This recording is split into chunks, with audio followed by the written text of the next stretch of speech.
You are listening to the Scars and Guitars podcast. My name is Andrew Mackay-Smith, and this is my conversation with Gilby Clarke, the one-time Guns N' Roses guitarist. The reason for the discussion is to promote Gilby's then upcoming tour of Australia. It was happening in late November, early December of 2017. So let's hear what he had to say. Here we go. Gilby Clarke, welcome to the show. I understand that you are working on some new material, so before we talk about your Australian tour, can you tell us about the material you're recording? Yeah, I haven't made a solo record since 2003, and I hadn't actually known that it had been that long. It kind of crept up on me. And at the beginning of the year, I just kind of was in a creative space and had a couple new riffs I really liked, and one thing led to another. And when I make a solo record, what's great is, it's a real individual process. It's like I don't have any set band. I mean, I have a set live band, but I get to use lots of different great musicians. And I use Kenny Aronoff on drums. I use Stephen Perkins from Jane's Addiction on drums, Matt Starr from Mr. Big, and different bass players like Nicky Sixx, Sean McNabb, James Lomenzo. And it's really nice because, it really got in a nice creative space. And, the songs are classic rock. They really don't vary much from my past records. I like rock and roll. It's not a matter of being modern. It's just a matter of being good. And that was the most important thing to me was, making a record that I would enjoy listening to, making sure it was good. Yeah, no, fair point, mate. And your Australian tour, it's coming up. And, mate, we are very fond of you down here, as you no doubt realise through the feedback you've probably got on all of the other interviews that you've had with Australian, the Australian radio people or media types, and you're playing at Crowbar in the Valley on Thursday, the 30th of November. So tell us about your relationship with fans in Australia.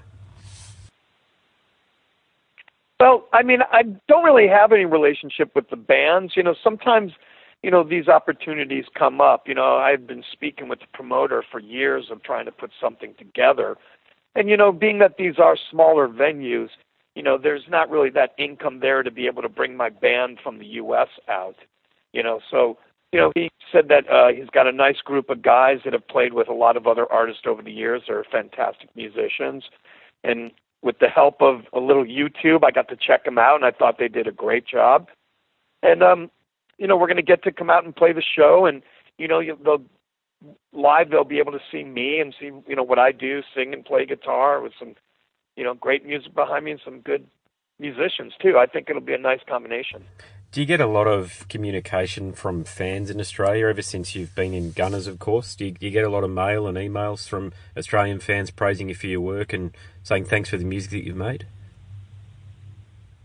I don't know if I get a lot, but I definitely get some. Over the years, one thing about me is I do a lot of different things. I don't just sit in one band, it's a good thing and it's a bad thing. It's not something I have to fall back on, but I get the opportunity to play with lots of different musicians. We were there a few years ago with Kings of Chaos, which is like an all-star band with, Matt Sorum, myself, and Duff from GNR, and Sebastian Bach and Steve Stevens. We've had that experience, and then it did the Rockstar Supernova record and TV show with Tommy Lee and Jason Newsted, and we came down there. So, it's always, when I do hear from people, it's from different things. It's like there's some people that heard a song that goes, I had no idea you were ever in Guns N' Roses, and then there are people that, only know me from Guns N' Roses and don't know anything else, and then there are people who have no idea who the hell I am. Yeah, I suppose it just depends on what area you came in, and you probably have a lot of fans that recognise you from Rockstar Supernova, I'd imagine. Yeah, definitely. It depends on the certain places. In the U.S., things change so fast, and right now, rock and roll is not the most popular music form right now, so things change. But I just did 7 dates in Canada with my band, and Rockstar Supernova did really well up there. And, we had to play like 2 or 3 songs from it. And, so it really depends. I'm definitely lucky and blessed that, I've had that opportunity to be international, and, I can speak with certain other musicians and stuff, go, oh, my God, man, when's the last time you've been to Australia? What's the last time you've been to Canada? And some people never American musicians never even get to leave the U.S. Yeah, no, I speak to a few actually that would love to come to Australia and have even asked me directly if I could help them come over. But yeah, it's a bit of a tough trade, that one there, because it's a long flight and then you got to put up quite a bit to secure the venue and then just hope to God that people want to come and see the artist. But in your case, mate, you'll have more than just a handful, mate. There'll be quite a few in the audience, and I'll be one of them at the Valley show actually. But mate, you hit on something a moment ago really important, and you know, you do have a resume unlike anybody else, really, and it's far more than luck that brought you success. You're very dedicated and you have great talent. No doubt you spent long hours practicing and putting up with moody bandmates and the ever-changing trends forcing musicians to question their artistic integrity. So, mate, when you look back over your very long career, what comes to mind? Well, actually, you just mentioned it at the end, and I think it's integrity. You know, I think that anybody that has worked with me or met me will, you know, use that word of integrity. You know, I care about what I do. It's important to me. You know, I practiced for a long time, and even when I do shows, I practice. You know, it's important that I'm the best that I can be. I want to be good. I don't want to, you know, see a YouTube video of you clunking, you know, over the fretboard or something. So I care about music. You know, I listen to new bands. I listen to old bands. I like to listen to music. But then, you know, when it's our job to get out there and perform for the people, you know, people work hard, you know, and I know that. And I want the show to be quality. I want it to be fun. It's supposed to be fun. Life is too short to be grumpy, like you said, and have all these rules about, you know, who can go in your dressing room and who can't, and, you know, what kind of, is it Diet Coke or Coke? I mean, those things that, you know, are little. They're little. I mean, you know, to some people they're important, but they really are small things in life. Yeah. Now, I interviewed David Vincent from Morbid Angel earlier in the year, and like yourself, he's worked with and currently working with many fantastic musicians and artists. So I'd like to ask you about some of the, when I say lesser-known comrades, people might not realise that you work with these people over your career, and they are excellent musicians that you've shared the stage with or performed on albums alongside. So the first person I'd like you to ask to share your thoughts over is bassist Mike Inez, who I believe you worked with in Slash's Snake Pit and also in Heart. Yep, good old Mikey. Whenever you say Mike, I go, my brother Mikey. Yeah, Mike is, you know, he's an L.A. guy, and he's, you know, a fantastic musician. There are so many things that Mike brings. You know, one of them is he's a fantastic musician, but not just a player. He's a creative musician. He thinks of great bass parts. The other thing is he's a wonderful person. He's fun to be around. When we did Mike is the one who brought me in for the Heart tour. He had been playing with them, and they needed a new guitar player, and he suggested me. And when we came along, man, we really kind of became a team over there on stage left. You know, there are points of the show, the Heart show, where the sisters just get up there with an acoustic guitar, and we got a good 20 minutes where, you know, we don't have a lot to do, but, you know, watch and have a cocktail or two and enjoy ourselves. So yeah, Mikey once again is one of the good ones. Cool. Now actually I've got three bass players to start with. So the second of the three is James Lomenzo, the excellent bass player from White Lion, and I believe you worked with him with Slash again.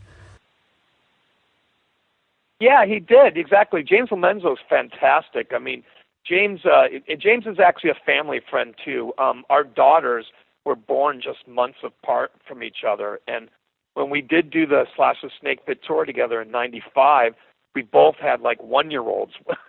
And so we actually became close with our families. The wives know each other, the daughters know each other. We go to each other's birthday parties. And once again, what a fantastic bass player.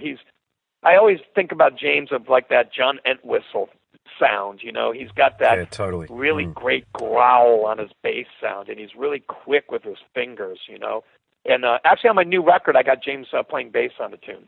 Oh, wicked. Okay. What songs? Oh, actually, I won't ask you what song that is because it hasn't come out yet. I don't remember the name of the song that he did, but... Okay. I'll look for it in the liner notes then. Yeah, cool. All right, so the third in the triumvirate of bass players is the excellent Jason Newsted, formerly in Metallica, who was your comrade in Rockstar Supernova. Yeah, Jason... you know, I met and got to know Jason when Guns N' Roses and Metallica toured together. but we weren't really close. We were just kind of in different worlds during that tour. I mean, we'd see him in the hall and stuff like that and watching each other's band. But I really got to know him when we did the Rockstar Supernova thing. And that was a suggestion by Tommy. Tommy really thought it was important that Jason be in the band. Jason is a very serious musician. He's a very serious person. He like myself, he cares. He really cares. And, when when things aren't going the right way and stuff, it means a lot to him. He wants to right the wrong or something. I thought when we did the Rockstar Supernova thing, I was kind of stuck in between where Tommy is extremely not serious and Jason was very serious, and I was kind of like right in between them where, when things were going well, it was great, but when things were going wrong, it was, it was hard to be in the middle of that ship. I can imagine. Rightio. And, mate, you were in a band, I think it was a band that you started called Colonel Parker, and you work with Slim Jim Phantom, who was the Stray Cats guy and is currently in Headcat. Yeah. Yeah, Slim Jim is, once again, an old friend. Slim Jim used to have a club on Sunset Boulevard called the Cat Club. And there was a few years there where things were a little dull in the Los Angeles music scene. So we started a jam night at the Cat Club, a band called the Starfuckers. And when it first started, it was myself, Slim Jim Phantom, Tracy Guns from LA Guns, and Johnny Griparek, who was the bass player in Slash the Snake Pit, the second version.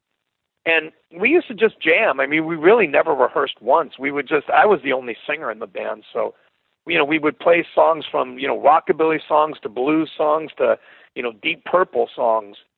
But Jim once again, is a very, very good musician and someone who, created that stand-up rockabilly drum sounds. No one had ever done that before Slim Jim.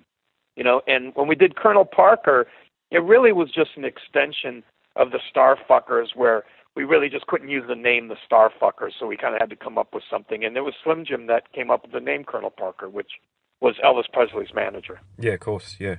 Great name, by the way. Yeah, I know. I'm surprised an indie band from the 90s didn't steal the name, actually. But glad you guys got it, mate, and created appropriate music to suit the name. Getting into a bit of a rock star legend, mate, Ace Frehley. You've certainly shared the stage with him, and I'm not sure if you've actually recorded with him, but tell us about your relationship with Ace. I've never recorded with Ace. Ace and I became friends with, we had a friend in common named Eric Singer, who's the current drummer of Kiss. Yeah, great drummer. Eric and I go way back.